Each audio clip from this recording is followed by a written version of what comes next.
Grimm's Complete Fairy Tales, The Brothers Grimm. The Elves. First story. A shoemaker, by no fault of his own, had become so poor that at last he had nothing left but leather for one pair of shoes. So in the evening he cut out the shoes which he wished to begin to make the next morning. And as he had a good conscience, he lay down quietly in his bed, committed himself to God, and fell asleep.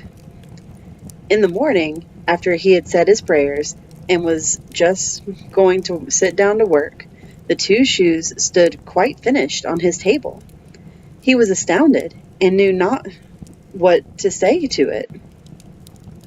He took the shoes in his hand to observe them closer, and they were so neatly made that there was not one bad stitch in them, just as if they were intended as a masterpiece. Soon, however, a buyer came in, and as the shoes pleased him so well, he paid more for them than was customary, and with the money, the shoemaker was able to purchase leather for 2 more pairs of shoes.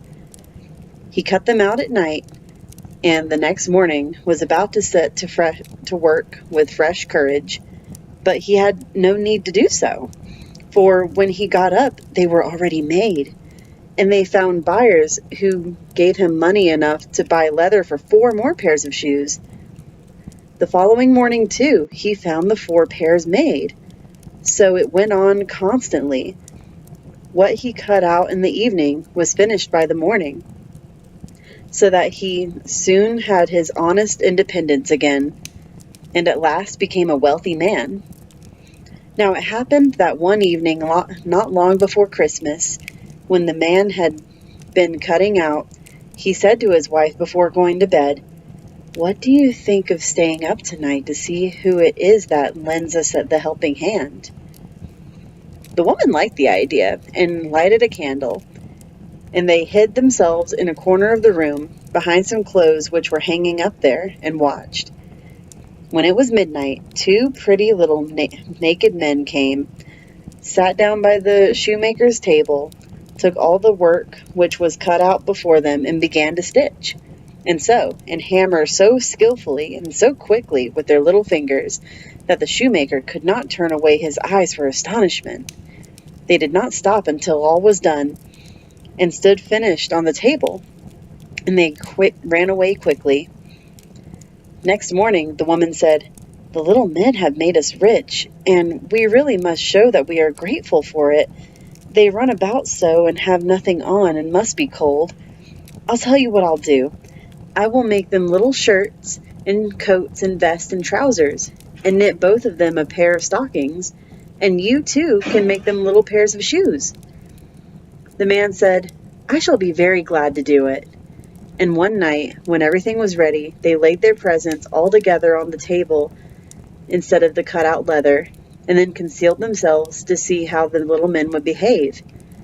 At midnight they came bounding in, and wanted to get to work at once, but as they did not find any leather cut out, but only the pretty little articles of clothing, they were at first astonished, and then they showed intense delight.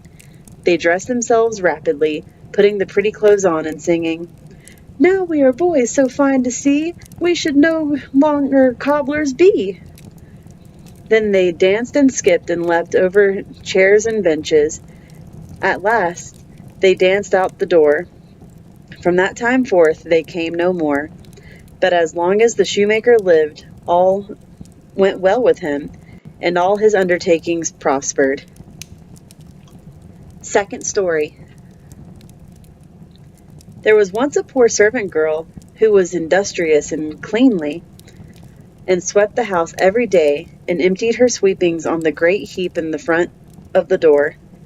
One morning, when she was just going back to her work, she found a letter on this heap, and as she could not read, she put her broom in the corner and took the letter to her master and mistress. It was an invitation from the elves, who asked the girl to hold a child for them at its christening to be its godmother. The girl did not know what to do, but at length, after much persuasion, and as they told her that it was not right to refuse an invitation of this kind, she consented.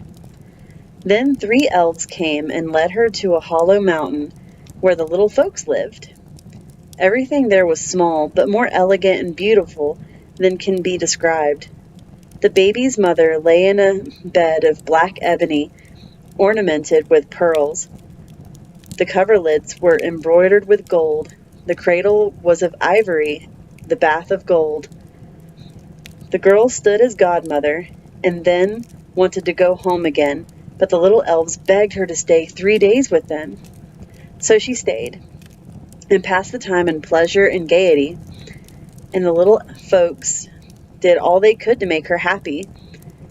At last she set out on her way home, after they filled her pockets quite full of money, and led her out of the mountain again.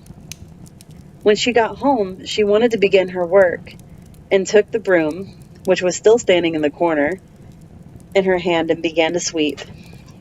Then some strangers came out of the house, who asked her who she was, and what business she had there.